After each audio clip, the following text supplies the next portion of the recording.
Olá, amigos e irmãos do Movimento Espírita de Catu, do MEC. É uma grande alegria estarmos aqui juntos nesse podcast. Eu sou Adalberto Neto e hoje nós vamos falar sobre a parábola do semeador.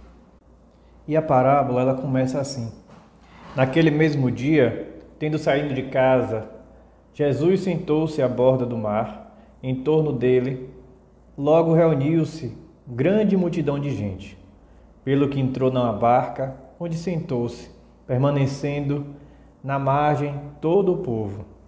Disse então muitas coisas por parábolas, falando-lhes assim: aquele que semeia saiu a semear, e semeando uma grande parte da semente caiu ao longo do caminho.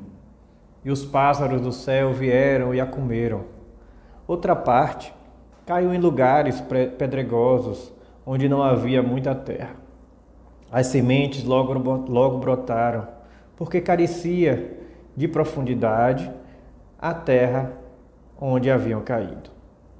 Mas, levantando-se, o sol as queimou, e como não tinham raízes, secaram. Outra parte caiu entre espinheiros, e estes, crescendo, as abafaram. Outra, finalmente, caiu em terra boa, e produziu os frutos, dando algumas sementes 100 por um, outras 60 e outras 30. E ele termina assim, né?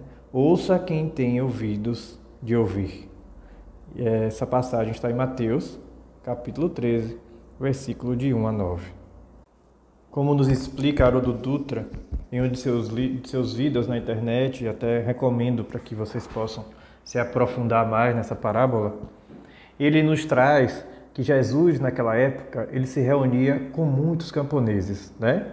Então, por isso que ele fazia essa alusão, essa comparação, né? Ele trazia a agricultura, né, para as suas assembleias, para que todos daquela época entendessem melhor, né, as suas parábolas. Então ele trazia o processo da agricultura, né, e essa parábola vem falando sobre isso, para que tivesse uma melhor aceitação e um melhor entendimento, já que aquele povo da época ainda não estava preparado, né, para estar entendendo a sua vinda, né, tudo o que foi feito naquela época. Então, ele explica também que naquela época era diferente de hoje. A preparação do terreno, ela não era feita antes da semeadura, né? Então, primeiro, os camponeses, eles jogavam as sementes, né? E aí, de acordo onde ela fosse brotando, eles iam tratando aquele terreno, né? E aí, Jesus traz para nós essa comparação, né? Essa alusão entre o terreno e o nosso coração, né? E aí ele traz também, né, ele faz uma pergunta, né, subliminar de como está, de como anda o nosso coração, né? E trazendo para nós essa comparação com os lugares pedregosos, os espinheiros, a terra boa, que nós vamos vendo aqui, né, no decorrer do nosso podcast. E na primeira parte, ele já começa assim, né? Aquele que semeia, saiu a semear. E semeando uma parte da semente, caiu ao longo do caminho, e os pássaros do céu vieram e comeram, né? E aí, no próprio Evangelho, né, que nós estamos lendo aqui o capítulo 17 do Evangelho, né, na parábola do semeador, que é intitulado Sede Perfeitos. Então ele traz, no próprio texto, ele já traz aqui uma explicação sobre, né, essa primeira semente que caiu ao longo do caminho, os pássaros do céu vieram e a comeram, né? E aí ele diz assim no Evangelho: escutai, pois, vós outros, a parábola do semeador. Quem quer que escuta a palavra do reino e não lhe dá atenção, vem o espírito maligno e tira o que lhe fora semeado do coração. E esse é o que recebeu a semente ao longo do caminho. E aí a gente vai fazendo, eu preciso que vocês façam comigo aqui um processo interior, que a gente comece a ler o Evangelho, a entender o Evangelho, a interpretar o Evangelho para dentro de nós, né? Então, como é que está o nosso coração? Será que toda essa palavra, será que tudo que a gente escuta, né, no centro espírita ou onde for, em qualquer templo religioso, como ele está tendo essa devida atenção, né, em nossos corações, em nossas atitudes, em nossos atos? Então, vamos começar a fazer esse exercício de ler o Evangelho para nós e não para o outro. Na segunda parte, ela já traz aqui, tá? Outra parte caiu em lugares pedregosos, onde não havia muita terra. As sementes logo brotaram, porque carecia de profundidade. A terra onde haviam caído, mas levantando-se, o sol as queimou, e como não tinham raízes, secaram. Outra parte caiu entre espinheiros, e estes, crescendo, as abafaram. E aí ela vem explicando essa segunda parte aqui, dizendo que aquele que recebe a semente em meio das pedras é aquele que escuta a palavra, que recebe com alegria no primeiro momento, mas não tem raízes ainda, né? Dura apenas algum tempo. Isso pode ter acontecido conosco, né? Com vocês que estão também ouvindo, comigo já aconteceu, né? Então a palavra ela não encontra raiz e aí dura pouco tempo, né?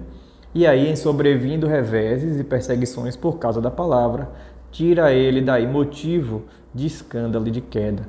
Então, quando a gente começa no Espiritismo, quando a gente começa a viver o Evangelho do Cristo, ou a tentar, pelo menos, a viver o Evangelho do Cristo, a gente acaba, às vezes, atraindo algum tipo de revés, de perseguições, às vezes da família, das pessoas com quem a gente andava, né? Com quem a gente tinha um processo de convivência, inclusive reveses e perseguições nossas mesmo, de dúvidas, né? Será que eu estou indo pelo caminho certo? Como é que eu vou estar nesse caminho e vou estar abrindo mão, né, das coisas mundanas, das coisas que nos dão prazeres, né, das coisas que me alegravam tanto até ontem? E é isso que fica nesse primeiro momento, né, onde as sementes caem, elas até brotam, né, mas não tem raiz. Então, porque ela precisa de profundidade no nosso coração.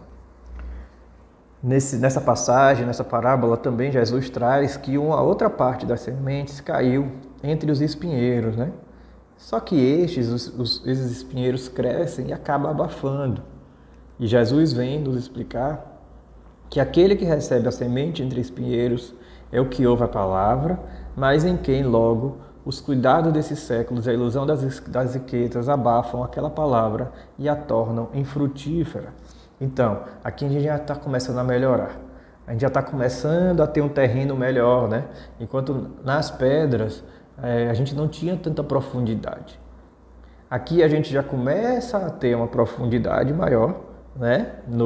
Ouvindo a palavra do Cristo, entendendo o Evangelho, até estudando o Evangelho nos grupos de estudos, né?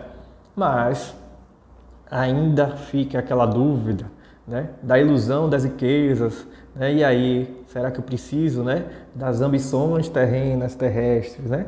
Então, como eu preciso me portar diante dessa dúvida, né?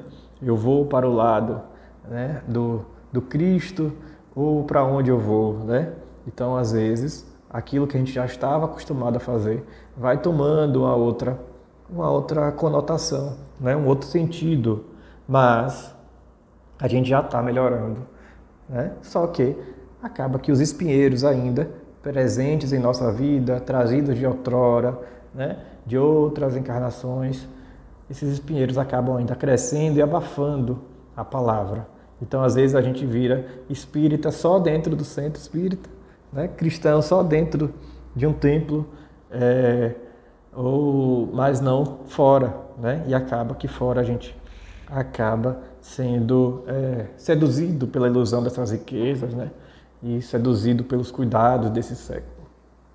Até que finalmente, né, Jesus fala das sementes que caíram em terra boa e produziu bons frutos, né, dando algumas sementes 100 por 1, outras 60, outras 30. E ele termina dizendo que ouça quem tem ouvido de ouvir. Né? E acaba explicando um pouco após, em Mateus, capítulo 13, versículo 18 a 23, que aquele, porém, que recebe a semente em terra boa é o que escuta a palavra, que lhe presta atenção e em quem ela produz frutos, dando 60, dando 100 ou 60 ou 30 por um, né? Então a gente vai vendo que mesmo quando essa palavra do Cristo encontra em nós terras boas, né, para que o fruto venha, para que possa produzir frutos, nem todos esses frutos são iguais, né? Alguns já conseguem dar 100 frutos, outros 60, outros 30, mas a gente está nesse caminho e quando a gente tiver produzindo apenas 30 frutos, ou que seja apenas um fruto ou 10 frutos, já é para que a gente possa começar a ficar contente, porque essa palavra do Cristo, ela já está encontrando terra boa em nosso coração, né? A gente já começa a prestar atenção na palavra do Cristo, né? E aí ela começa a produzir bons frutos. Nessa própria passagem no Evangelho, no capítulo 17, ele traz também uma alusão, né? Ele traz para nós espíritas como nós estamos aplicando isso, né? E como essa parábola ela também se aplica, né, nas diferentes categorias espíritas, né? Alguns não se acham simbolizados nela os que apenas atentam nos fenômenos materiais e que nenhuma consequência tiram deles, porque neles mais não vêm do que fatos curiosos, né? Então, aquelas pessoas que estão, né, no processo espírita ainda pensando, né, nos fatos curiosos, no sobrenatural, né, no maravilhoso, né?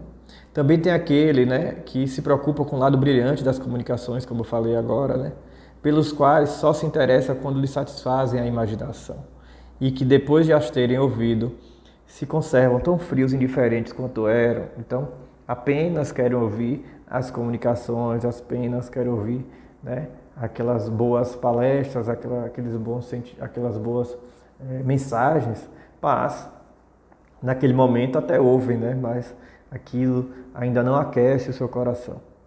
E também os que reconhecem muito bons os conselhos e os admiram, mas ainda não aplicam, né, a si próprio. Será que a gente está aplicando o que a gente ouve, o que a gente estuda na doutrina espírita, né, em nossa vida? E também, finalmente, aqueles para quais essas instruções são como a semente que cai em terra boa e dá frutos. Então, será que essa semente ela já está encontrando um terreno fértil em nosso coração? Então, fica essa pergunta para que a gente possa estar fazendo uma reflexão sobre nossas vidas. E para terminar, no próprio capítulo, ele traz, né? A parábola do semeador exprime perfeitamente os matizes existentes na maneira de serem utilizados os ensinos do Evangelho. Quantas pessoas há, com efeito, para as quais não passa ele de letra morta e que, como a semente caída sobre pedregulhos, nenhum fruto dá? Né? Então eu volto à pergunta, volto à reflexão, né? Como está meu coração hoje? Ou seja, como está o meu terreno hoje para receber as sementes, né, de Deus? Né? Como eu posso fazer para cuidar desse meu terreno, para preparar, para adubar, né, para mudar o seu aspecto de hoje, que possa ainda estar em pedregulhos, que ainda pode estar em espinhos, né? Como eu posso gerar boas condições de cultivo para que a semente divina possa germinar e dar bons frutos? Então fica a reflexão, tá? E fica também o processo positivo, né, das reencarnações, do nosso processo evolutivo, desse momento de regeneração que estamos passando, né, para que tenhamos ânimo de bons dias, né? Mesmo que ainda o nosso coração ainda esteja em pedregulhos, ainda esteja em espinhos, que nós possamos nos esforçar, né, para poder preparar melhor esse nosso terreno, esse nosso coração. Então, meus irmãos, fica a reflexão para vocês, tá certo? E aí, né, nós vamos agradecendo ao Movimento Espírita de Catu por mais uma vez, né, por essa iniciativa, né, do MEC. Então, se você gostou, curta, compartilhe, para que a gente possa levar cada vez mais a palavra do Cristo e ela possa chegar na maioria dos lares possíveis. E então, meus irmãos, ouça quem tem ouvidos de ouvir. Um grande abraço.